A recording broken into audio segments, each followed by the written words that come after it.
This is FilmBookCast. FilmBookCast.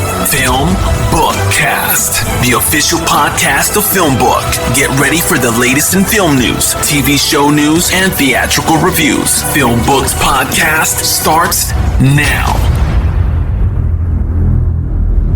Hello, everyone. Welcome to FilmBookCast, the official podcast of FilmBook. My name is Chris Banks. If you're tuning in for the first time, what I do on FilmBookCast, I discuss the latest film and TV show news. I also review an in-theater film sometimes. You can find more about FilmBookCast on film-book.com by using the search term FilmBookCast. You can also email us at podcast@film-book.com with FilmBookCast in the subject line. Let's jump right into it this week.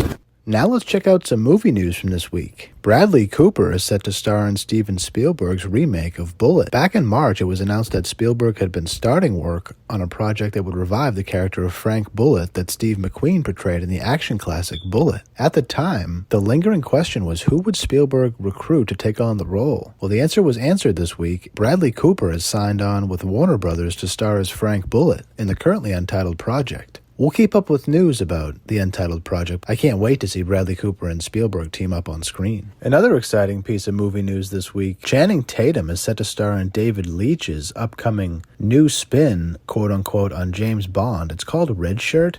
Leitch has had major success with John Wick, and he's currently working on a 1980s TV adaptation of The Fall Guy starring Ryan Gosling. Tatum just signed on to star in the spy action movie. We'll keep up with news as they start to cast more roles in Red Shirt, but it sounds exciting. It's a new spin on James Bond starring Channing Tatum. How can you go wrong there? The last bit of movie news that we'll talk about this week is an interesting piece of news. I didn't know that Jonah Hill directed anything other than mid-90s, which was a good movie. Apparently he directed a Netflix documentary titled Stutz, and he's now attached to direct a project called Outcome, in which KEANU Reeves is set to star. Deadline reported this week that it's expected to become somewhat of a studio bidding war. KEANU has been staying busy too, as he has gone from filming Chapter 4 of John Wick to the spin-off Ballerina starring Ana de Armas. But we'll keep up with news about Outcome, as it sounds exciting to have Jonah Hill be directing KEANU Reeves. That's it for movie news from this week. Now let's check out some TV news from this week. Apple TV Plus's The Morning Show, its award-winning show, is building out its cast for its third season. Clive Standen from Vikings will play a new character for this season, and Lindsay Duncan is now a political strategist. Exciting news for fans of The Morning Show. Some more TV news. AMC's upcoming Bob Odenkirk dramedy titled Straight Man has cast Elvina August as an English professor titled June Washington Chen. It's a recurring role in the series, and she joins previously announced cast members Sarah Amini, Diedrich Bader, Suzanne Cryer, Olivia Scott Welch, Arthur Kang, and many more, according to Variety this week. And rounding out this week in TV news, Chief of War, Apple TV's historic Hawaiian epic drama starring Jason Momoa, has cast Lucien Buchanan as Kahumanu, who is described as an intelligent and progressive in thought and curious about the larger world behind her home islands. That's according to Variety this week. We'll keep up with news about Chief of War. No clue yet on when it'll be released, but we'll keep up with news about it. Wrapping up this week in TV news, Quentin Tarantino just might find a new gig in TV land.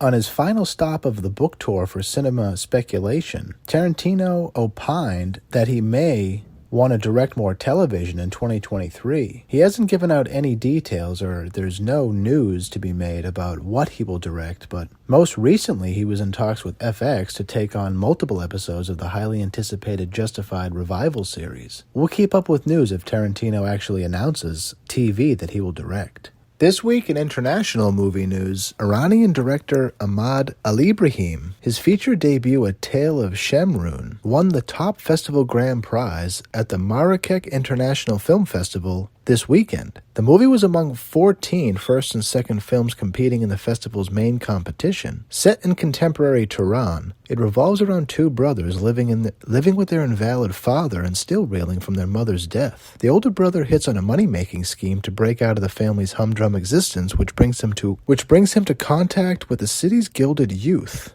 But things do not go as planned. Exciting news for fans like me of any international films. I'll be sure to check out A Tale of Shemrun when it has an English adaptation. If there's English subtitles, I'll be sure to check out A Tale of Shemrun soon.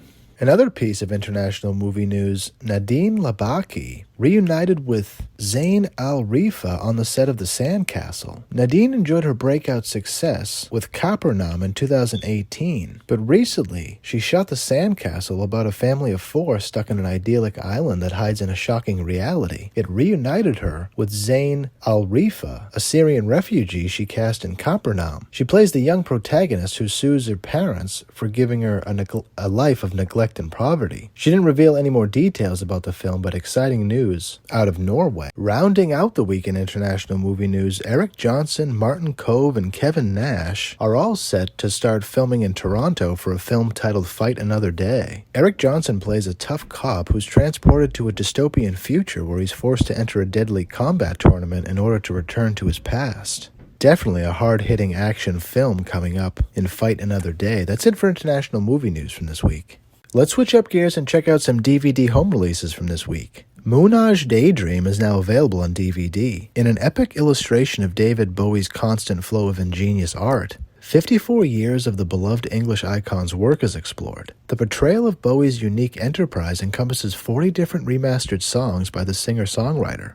Although Bowie's artistic career is most notable with 113 nominations, his spiritual journey is also vividly outlined. As the first work of film sanctioned by Bowie, the narration is carried out by the entertainer himself. Moonage Daydream is now available on DVD. Jerry and Marge Go Large is now available on DVD. A couple wins the lottery and uses the money to revive their small town. Jerry is devastated by his father's death, but he also feels guilty for not spending more time with him before he passed away. He decides to use the money from winning the lottery to restore an old theater in their town and rename it after his father. Marge is also upset by her father's decision, but she helps him in any way possible. She wants to help him heal from his grief over his father's death. She even volunteers at the theater, which makes her feel good about herself because she knows how much it means to Jerry. Jerry and Marge Go Large is now available on DVD. Gigi and Nate is now available on DVD. Inspired by a true story, Nate Gibson is a young man who becomes paralyzed after a bacterial infection turns into a severe case of meningitis. Nate moves from North Carolina to Tennessee in an effort to undergo intensive care and rehabilitation, but his prognosis does not improve and his suffering causes him to consider suicide.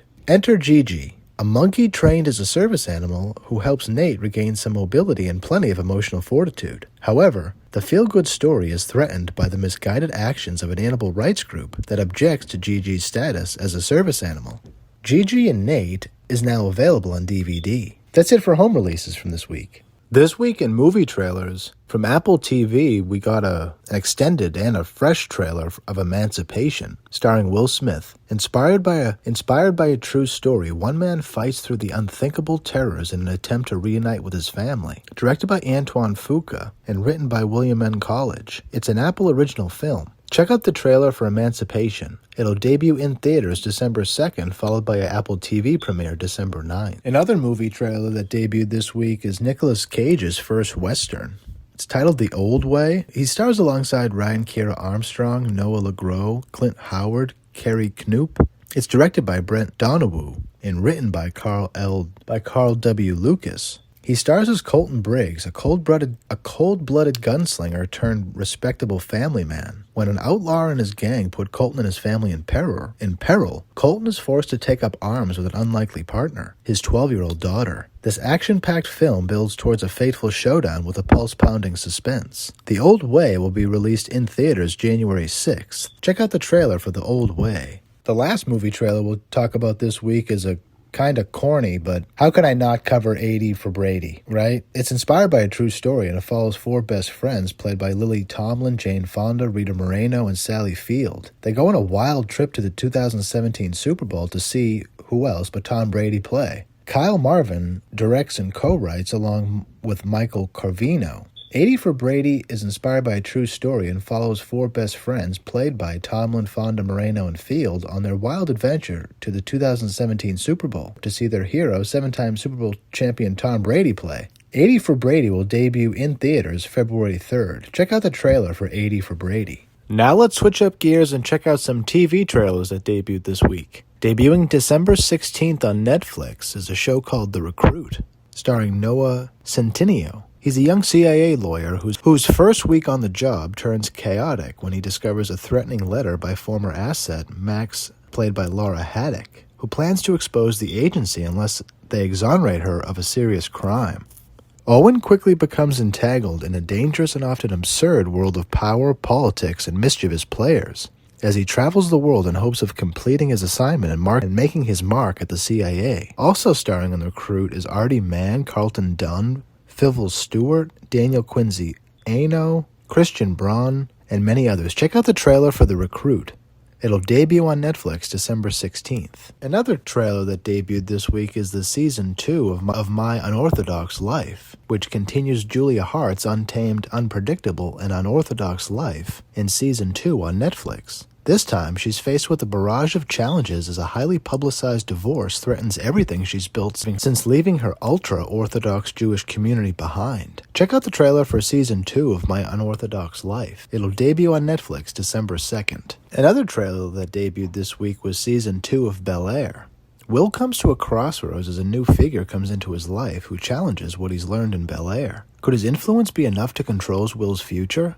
Check out the Season 2 trailer for Bel-Air. It'll debut on Peacock February 23rd. Rounding out this week in TV trailers is Season 2 of Your Honor. Bryan Cranston's Michael DeSato is reeling from the tragedy that transpired last season. Thanks to the arrival of federal prosecutor Olivia Delgado, played by Rosie Perez, his life gets thrown into chaos again. Ultimately, the question remains, how far are you willing to go to protect what matters most to you? Check out the Season 2 trailer of Your Honor. It'll debut on Showtime January 13th. That's it for TV trailers from this week. All right, time for this week's movie review. For this week's movie review, we're checking out The Good Nurse. Directed by Tobias Lindholm, stars Eddie Redmayne, Jessica Chastain, Nnamdi Asomugha, Kim Dickens, Noah Emmerich. Nurse Amy Lauren is shocked when Charlie Cullen, one of her colleagues, is found responsible for the murder of dozens of patients over a period of 16 years across 2 states and 9 hospitals without being charged. It's based on a true story. Jessica Chastain plays Amy Lauren, who is a good nurse and works at a hospital that I think what the pandemic showed all of us showed me at least, was just how hard people who work on the front lines, be it, in the wherever, but especially in the medical side, just how hard they work. And A Good Nurse, Jessica's character, Amy, underscores this work ethic and the job is relentless. And she exhibits the wear and tear that a nurse goes through. But the hospital that she works at, Eddie Redmayne's character, Charles Cullen, gets hired by. But then, as the movie burns, patient after patient just mysteriously dies. And Tobias Lindholm, I'm not too sure about. I have to go check out what he's done as a director. I'm not too familiar with him, but the way the movie burns is very good. It's one of Netflix's better films because the way it unfolds like a suspense movie. Yeah, I wasn't really sure what was going on in a good way for a good quarter of the film, because these patients would die, and you wouldn't really get an explanation of it. And it was written by Christy Wilson Cames, and it's actually a really well done screenplay. But without ruining the plot, the title's fitting because we kind of get to know a good nurse and a bad nurse. And the fact that this is a true story is insane. It makes me really angry that, towards the end of the movie, we come to find out that it may be just the fact that hospitals are pretty much operating with a lot of unregulated, in-the-dark kind of stuff. And A Good Nurse underscores this, as a nurse was able to essentially murder hundreds of people with zero accountability until a very brave nurse essentially put her life on the line to ensure that other people wouldn't get hurt. It's an insane story. Eddie Redmayne does a very powerful job in this movie, as does Jessica Chastain. I love seeing Noah Emmerich in a film, in a fitting role, but Eddie Redmayne does a very powerful interrogation scene where Eddie shows us he flexes in a scene, and it's really well done. Overall, A Good Nurse, I would give it easily a 7-8 out of 10. But again, it's just the fact that this is a true story is insane. I can't believe that something has to happen. The laws need to change in many areas, and accountability in hospitals are definitely one of them. Accountability in the medical community generally is definitely one of them, because there's too much in the dark stuff going on that none of us know about until Netflix makes a film like The Good Nurse. And definitely check out The Good Nurse when you can. Directed by Tobias Lindholm. I'll have to check out what he's done previously in his career. Definitely worth your time. It's not a short movie. It's about 2 hours. I hope you like it as much as I did. Thanks so much for checking us out this week. Thank you so much for listening to this episode of FilmBookCast. You can find more of my work on film-book.com. Just search for Chris Banks or FilmBookCast. You can also find me on Twitter at @CBanksy, SEE Banksy. I'm also on Instagram at @TheChrisBanks. If you listen to this podcast on iTunes or another podcast service, please rate and review this episode.